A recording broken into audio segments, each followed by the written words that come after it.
It began on Sunday morning near Gorky Park. Hundreds of die-hard communists and nationalists gathered for what was to become a decisive escalation in the terrible crisis gripping their country. For nearly 2 weeks, their anger mounted over President Boris Yeltsin's decree banning Parliament. Yeltsin gonna be finished. They marched on the Legislative Center, and in one dramatic push, the mob burst through police lines.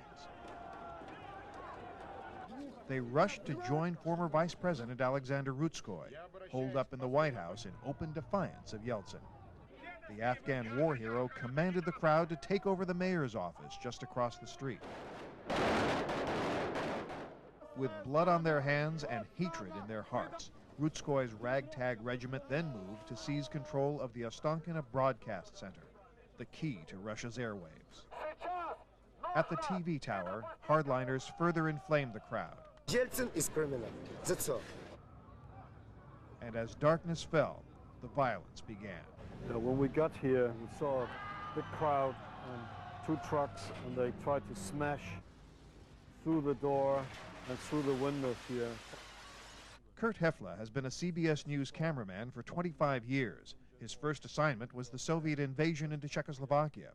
He and soundman Malcolm Weir routinely cover the world's major war zones. And then suddenly people shot right into this area, right where we're here, and we ran over there to the curb of the road, kept on rolling from there. His camera kept rolling on one Rutskoy rebel doing modern-day battle with an ancient Russian arsenal. We watched him stand right in that corner there, and he took all the time in the world to light the Molotov cocktail. And then he just threw the Molotov cocktail right into the window, and it sort of exploded in a ball of fire. It was nearly an hour before enough government troops arrived to fight off the attackers. Scores lay dead. Well, we saw a lot of people injured. They were screaming for help.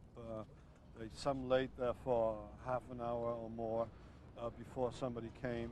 It was very, very unreal, and I still today I don't understand why the people went and looked at, and many of them got killed. Among the casualties were 3 journalists and a 25-year-old American attorney. More than 60 people died, and hundreds were injured. This was one of the heaviest incoming I was ever in. And there was one shot that we later saw. It had a camera on the roof, a wide shot, and we saw ourselves in the picture. And we see that we are right in the middle of all these tracer bullets. And that scared me even more. When I saw that, my knees got even a little more weaker. In the end, Yeltsin's generals used overwhelming force to repel the rebel assault. This crucial victory denied Rutskoy access to the nation's television and radio network, effectively shutting down his ability to rally support in other parts of Russia. The battle for Ostankino ended Boris Yeltsin's hopes for a peaceful resolution to this constitutional crisis. And 12 hours later, his massive assault on the White House put down the revolt that had threatened to topple his government. Terry Phillips for CBS News, Moscow.